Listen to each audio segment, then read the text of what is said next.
Levítico ocupa un lugar central en los 5 libros de Moisés, flanqueado por Génesis y Éxodo por un lado, y por Números y Deuteronomio por el otro. Así como el santuario era el centro del culto de Israel, también el libro de Levítico contiene el meollo de la instrucción dada respecto de aquel culto. Es el Evangelio en embrión. Con él puede comprenderse mejor el Nuevo Testamento. Sin él, algunas partes de los evangelios y de las epístolas están envueltas en oscuridad y tinieblas. Entonces, el libro de Levítico debe ocupar su lugar legítimo en el armazón de las verdades que deben predicarse.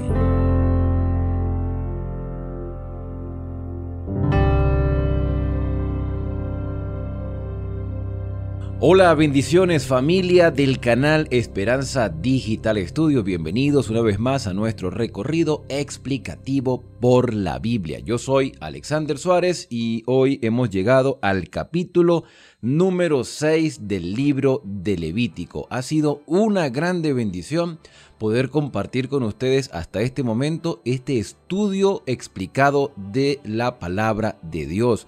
Gracias a todos los que me escriben, gracias por las invitaciones. Estaré compartiendo con algunos de ustedes que me han invitado desde Argentina, desde Perú. Hay hermanos que me están dando el privilegio de poder reunirme con ellos en Zoom y realmente es una grande bendición poder compartir con hermanos de diferentes partes a través de estos medios de comunicación alternativos que nos permiten difundir la palabra de Dios. Así que si te gusta este canal, si te gustan estos mensajes, todavía hay cosas que tenemos que ir mejorando en cuestiones de producción, pero el contenido de la palabra del Señor debe llegar a todos los lugares. Por eso te invito a suscribirte a este canal de Esperanza. Activa las notificaciones, déjame un comentario sobre qué te ha parecido los temas que hemos estado estudiando, si tienes alguna pregunta, alguna interrogante, y si deseas los libros del santuario, el libro Preguntas y Respuestas y el santuario con el mensaje de los 3 ángeles,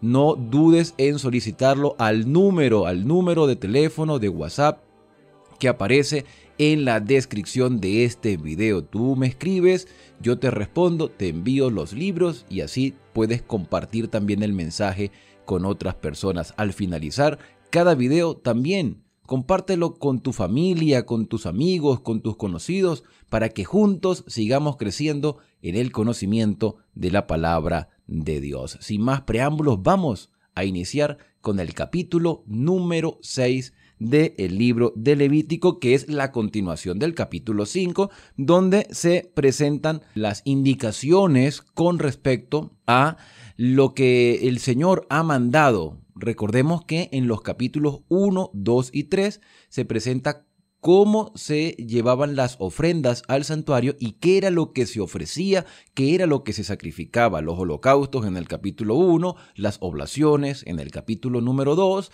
los sacrificios de paz en el capítulo número 3, en el capítulo 4 y 5, entonces aparecen los pecados de inadvertencia y cuáles son las instrucciones adecuadas para que ese pecado ya no continúe en el pueblo de Israel, porque eso afectaba a todas las personas. Cuando alguien de las tribus, cuando alguien del pueblo, cuando un sacerdote cometía una falta o tocaba alguna inmundicia, eso claramente afectaba al pueblo, porque podía causar enfermedades, dolor, tristezas, preocupaciones dentro del ambiente social donde se desarrollaba el pueblo de Israel. Y esa preocupación que se podía estar viviendo en el pueblo claramente afectaba también al santuario. El plan de Dios era que el pueblo de Israel se distinguiera entre las demás naciones como un pueblo santo, como un pueblo limpio, como un pueblo educado, respetuoso de su prójimo y por sobre todo respetuoso a Dios,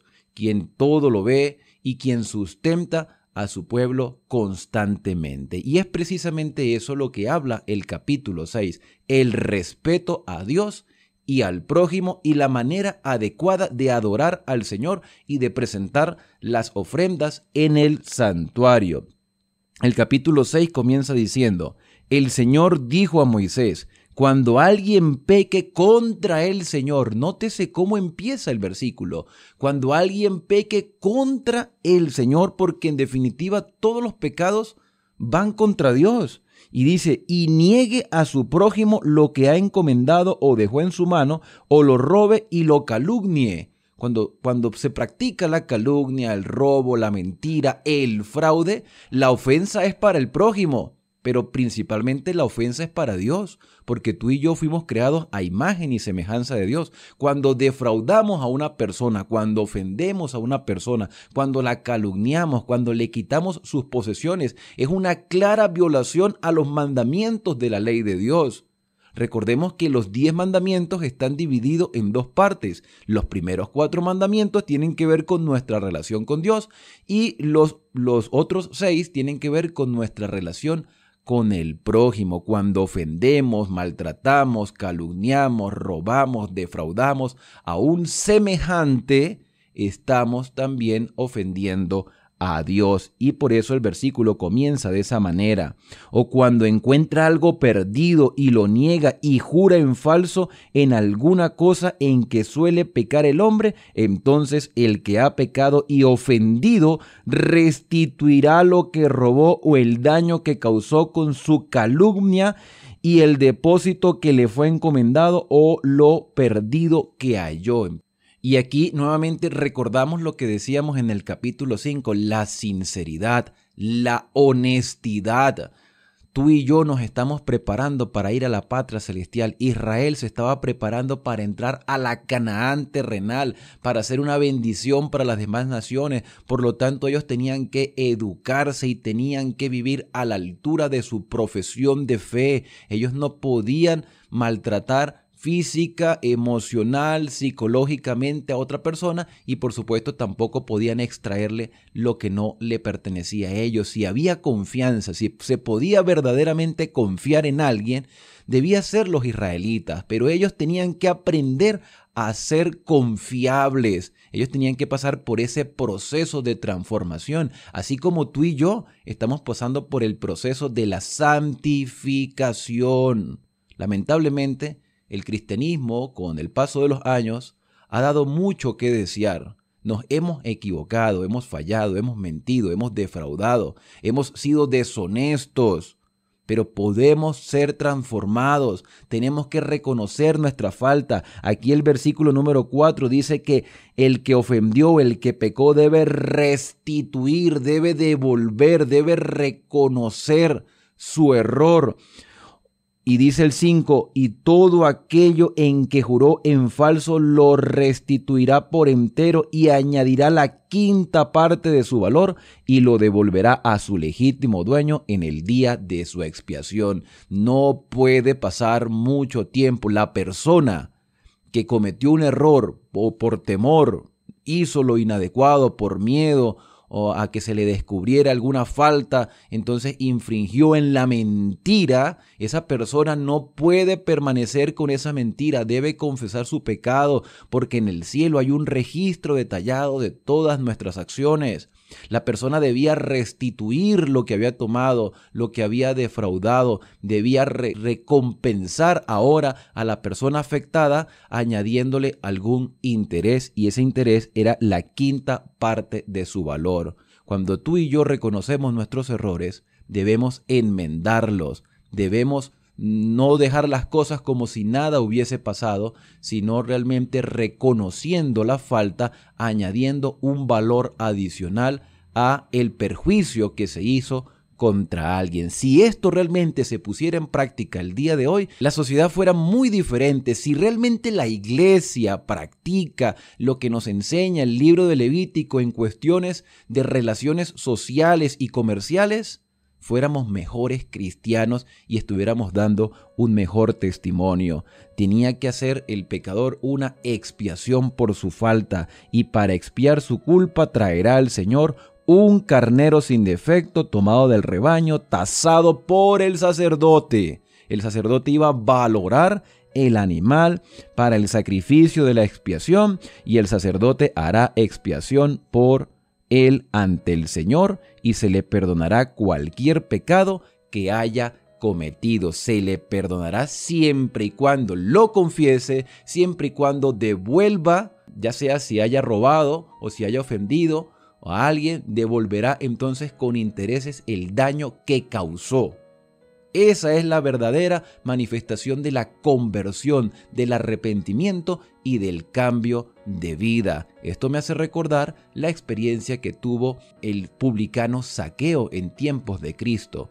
Cuando se encontró con el Señor Jesús, devolvió todo lo que había robado y si había defraudado a alguien, daría 4 veces más de lo que él había tomado. Y esta es una manifestación de que Zaqueo había recibido una conversión en su vida.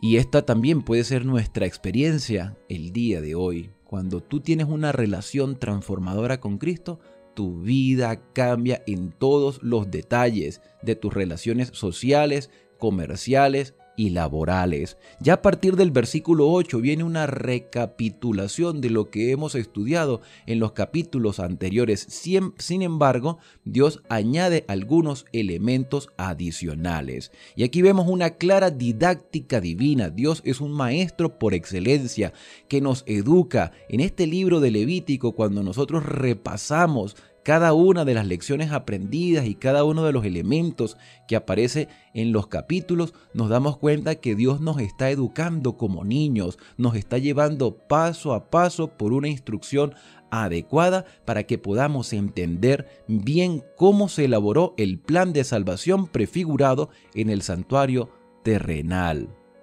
Algunos me han escrito y me han dicho que se les ha hecho difícil en ocasiones anteriores estudiar el libro de Levítico porque hay cosas que no comprendían. Parece que hay muchas repeticiones y a veces resulta como un poco difícil memorizar o captar la idea principal de cada una de estas explicaciones. En este capítulo número 6, Dios va a explicar de nuevo con algunos detalles adicionales lo que se analizó en el capítulo 1 con respecto a los holocaustos. Recordemos que el capítulo 1 hablaba de los holocaustos, se sacrificaban becerros, cabras, ovejas, palomas, pero solamente se decía qué se sacrificaba y cómo se sacrificaba. Ahora vamos a ver detalles adicionales. Dice el versículo 8, dijo más el Señor a Moisés, di a Aarón y a sus hijos, este es el ritual de los holocaustos, es decir, la ley de los holocaustos. La víctima quedará sobre el fuego del altar toda la noche hasta la mañana. Esto no lo sabíamos. Sabíamos cómo sacrificar, sabíamos qué se sacrificaba, pero no conocíamos exactamente algunos detalles de los holocaustos. Aquí dice que la víctima quedará toda la noche hasta la mañana allí en el altar del holocausto. Cuando yo leía esto para compartirlo con ustedes, yo me ponía a analizar el altar del sacrificio, nunca su fuego se apagaba. Este altar era de madera de acacia forrado, pintado en bronce. Tenía que ser resistente, tenía que soportar el calor constante del fuego. Esto requería también una serie de mantenimiento constante para que este altar no se deteriorara de manera rápida, sino que pudiese mantenerse firme durante el tiempo que durara el establecimiento del santuario. Ustedes saben que Israel pasó 40 años en el desierto y después llegaron a la tierra de Canaán, pero ese será un tema que estudiaremos más adelante. Lo que quiero hacer énfasis es que la resistencia y el mantenimiento que debía tener el altar del sacrificio, donde se hacían los holocaustos constantes, allí todos los días había sacrificios. Por lo tanto, este altar tenía que empezar a tener un proceso de deterioro. Sin embargo, tenemos que tomar en cuenta que la protección del Señor estaba sobre su santuario. Él mismo había encendido el fuego en el día de la dedicación, que también lo vamos a estudiar más adelante. Lo que quiero hacer referencia es que entonces el fuego se mantenía continuamente. Y aquí viene una palabra clave que vamos a estar utilizando repetidas veces en el estudio del santuario, y es lo que es continuo, la continuidad, el continuo que la Biblia llama el continuo sacrificio. El tamid forma parte importante en la comprensión del plan de salvación. El sacerdote, dice el versículo número 10, el sacerdote se pondrá su vestido de lino y vestirá los calzoncillos de lino sobre su carne, y cuando el fuego haya consumido a la víctima, retirará las cenizas sobre el altar y las pondrá junto al altar. Un vestido de lino blanco, el vestido sacerdotal. La dignidad de los sacerdotes estaba en el vestido. Ellos debían ministrar constantemente y debían reconocer lo sagrado de la actividad del sacrificio que se hacía. Ellos debían portar ese traje que los identificaba con el Señor. Versículo número 11, después se quitará su vestido y se pondrá otra ropa y sacará las cenizas fuera del campamento a un lugar limpio. El fuego encendido sobre el altar no ha de apagarse, sino que el sacerdote le pondrá leña cada mañana, acomodará la víctima sobre él, quemará sobre él la grasa del sacrificio de paz. El fuego ha de arder continuamente en el altar, no se apagará. Recordemos que el altar del sacrificio representa la cruz de Cristo y nuestra aceptación de ese sacrificio sustitutivo en favor de nosotros. Todos los días nosotros debemos reconocer a Cristo como nuestro Salvador, y el fuego, esa llama del Espíritu que arde en nuestro corazón constantemente, nunca se ha de apagar. Pero la realidad es que muchos se han desanimado, muchos cristianos se han apartado de la fe, porque hemos perdido de vista lo que Cristo ha hecho en nuestro favor. Nos concentramos más en lo que está a nuestro alrededor, en los problemas de la vida, en las circunstancias sociales, los problemas económicos, los problemas familiares, los gustos personales. Mi querido amigo y amiga de esperanza, es momento de poner nuestra vista en lo que Cristo ha hecho por nosotros, en su sacrificio, pero no quedarnos solo con el sacrificio, reconocer que también ha resucitado y que ascendió a los cielos y que ahora es nuestro sacerdote y que vendrá a buscarnos. El santuario habla de todo eso. Por eso el fuego del altar nunca se apagaba. Así como nunca se debe apagar nuestra experiencia personal y transformadora con Cristo, constantemente debe arder en nuestros corazones el fuego del Espíritu Santo. El bautismo de agua es un evento puntual que se hizo en un momento de nuestra vida, pero el bautismo del Espíritu Santo debe ser todos los días, y ese bautismo es en fuego que consume la escoria, que quema lo inmundo, mantiene la llama viva y nos permite a nosotros estar en íntima comunión con el Señor. Ya a partir del versículo 14, entonces viene un repaso de lo que estudiamos en el capítulo número 2 con algunas otras añadiduras, porque habla de las ofrendas de los cereales o las oblaciones. Dice el versículo 14, esta es la ley de las ofrendas. Han de ofrecerla los hijos de Aarón ante el Señor delante del altar. El sacerdote tomará un puñado de flor de harina de la ofrenda con el aceite y todo el incienso que está sobre ella, y lo quemará sobre el altar por memorial en grato aroma al Señor. Esto es un repaso de lo que estudiamos en el capítulo 2. Dios está repitiendo para que no se olvide la instrucción. Y el resto lo comerán Aarón y sus hijos, sin levadura lo comerán en un lugar santo en la tienda de reunión. La familia sacerdotal comía el pan santo dentro del santuario. Se cocerá sin levadura, es la porción que les doy de las ofrendas abrazadas, es cosa santísima, como el sacrificio expiatorio por el pecado y el sacrificio por la culpa. Podrá comer de ella todo varón hijo de Aarón. Será orden perpetua para todas vuestras generaciones acerca de las ofrendas encendidas. Todo lo que toque quedará santificado. Y el Señor dijo a Moisés: esta es la ofrenda que Aarón y sus hijos ofrecerán al Señor el día que sean ungidos. Entonces Israel daba ofrendas al Señor, pero los sacerdotes también tenían algo que ofrecer. No solamente recibir las bendiciones, los sacerdotes también tenían que reconocer la grandeza de su Señor ofreciendo algo, porque todos tenemos algo que ofrecer. Todos tenemos responsabilidades con Dios, todos tenemos algo que agradecer, y los sacerdotes no se escapaban, aun cuando eran los representantes de Dios en el santuario. Ellos también tenían que reconocer que no eran infalibles, que necesitaban un redentor, que ellos simplemente eran los instrumentos de Dios allí para cumplir un ministerio, pero también necesitan ser ministrados. tú y yo, indiferentemente la responsabilidad que tengamos en la iglesia, seamos pastores, ministros, ancianos, laicos, predicadores, todos necesitamos constantemente de nuestro Salvador, porque estamos en peligro de engrandecernos y dejar a un lado al que verdaderamente necesita la adoración. Así que los sacerdotes debían demostrar dependencia divina para no cometer los errores que muchos sacerdotes han ido cometiendo a lo largo de la historia. Esta es la ofrenda que Aarón y sus hijos ofrecerán: la 10ª parte de un efa de flor de harina, que son 2 kilos de harina. Es ofrenda perpetua.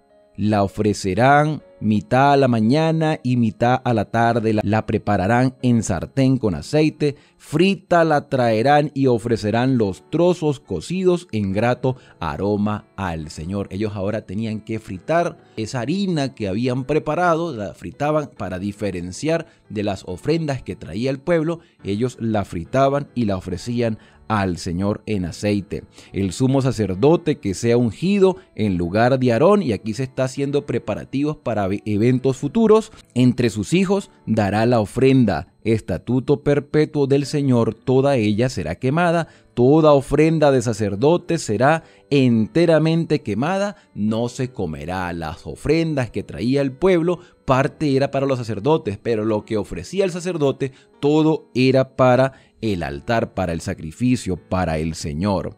Por último, entonces, vamos a hablar de la ofrenda del pecado, que también estuvimos hablando en capítulos anteriores, pero aquí nuevamente con algunos otros detalles. El Señor dijo a Moisés: di a Aarón y a sus hijos, esta es la ofrenda por el pecado. En el lugar donde se degüella la víctima para el holocausto, se degollará la víctima para la ofrenda por el pecado ante el Señor, es cosa santísima. El sacerdote que la ofrezca por el pecado la comerá. En un lugar santo la comerá, en el atrio de la tienda de reunión. Es decir, que una parte del sacrificio por el pecado era consumido por los sacerdotes. No era igual que los holocaustos que se quemaban completos en el altar. Las ofrendas o los sacrificios por el pecado, una parte debía ser consumida por los sacerdotes como una demostración de también la transferencia del pecado. El pecado va del penitente a la víctima, de la víctima al sacerdote y del sacerdote al santuario. El versículo número 27 dice: todo lo que toque esa carne quedará santificado, y si su sangre salpica el vestido, entonces lavarás la parte salpicada en un lugar santo. Se corría el riesgo que con tantos sacrificios,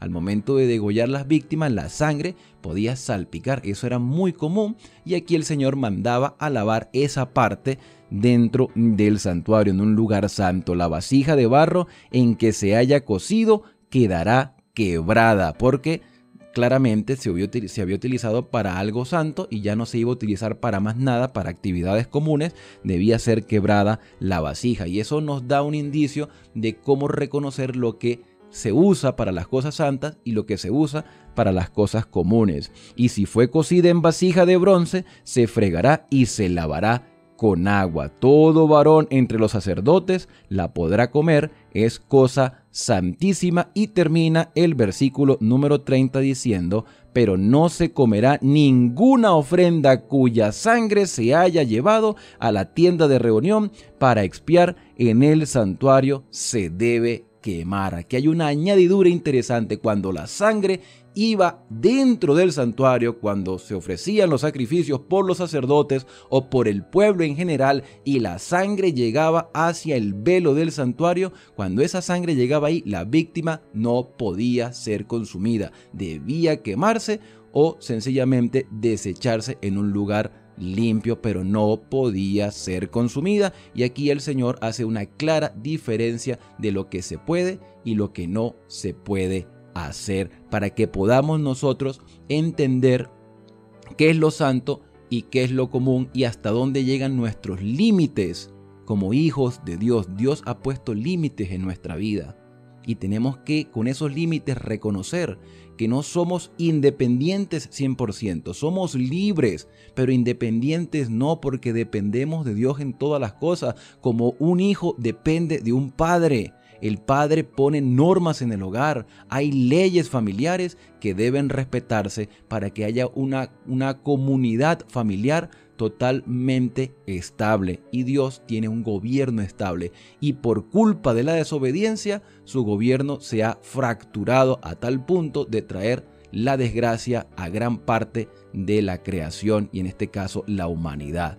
Por eso, mis queridos amigos, mis queridos hermanos, es importante que nosotros aprendamos desde hoy a diferenciar lo santo de lo profano y a poder obedecer a Dios en todas las cosas. Estos sacrificios representan el ministerio de Cristo en nuestro favor. Dios nos está educando, nos está preparando para que seamos habitantes de la patria celestial. Y en este momento tenemos que aprender a diferenciarnos y hacer una luz al mundo para demostrarle a las personas que están a nuestro alrededor que sí vale la pena vivir de acuerdo a lo que Dios ha establecido. Sus mandamientos están vigentes. Estas leyes rituales tenían un significado especial que se cumplieron en Cristo, pero que todavía tienen lecciones para nosotros. Y esas lecciones debemos practicarlas: la honestidad, la sinceridad, el respeto y por sobre todas las cosas el reconocimiento supremo de nuestro Señor, quien es el Creador, el Redentor y el Sustentador. Y esto es un mensaje adecuado para poder acercarnos a Dios a través de la oración. Vamos a orar. Querido y amante Padre, muchas gracias por las instrucciones dadas en este día. Transfórmanos con tu Espíritu Santo, que el fuego de ese Espíritu no se apague dentro de nuestro ser. Permítenos depender de ti en todas las cosas. Líbranos del mal. Ayúdanos a saber diferenciar entre lo santo y lo profano, y a saber de que tú nos educas y nos instruyes cada día, porque pronto llegaremos a nuestro verdadero hogar. Bendice a cada uno de aquellos que se dan cita para estudiar tu palabra constantemente. Son bendiciones y agradecimientos que te hacemos en el nombre de Jesús. Amén. Y bien, mis queridos amigos y hermanos, gracias por acompañarnos en un nuevo recorrido por la palabra del Señor. La cita será el día de mañana, cuando volveremos para estudiar el capítulo número 7 del libro de Levítico. Si no te has suscrito, hazlo ahora. Activa las notificaciones, compártelo con otras personas y si deseas los libros del santuario, aquí está el número de contacto en WhatsApp para que puedas solicitar los libros en formato PDF. Que Dios te bendiga. Será hasta mañana.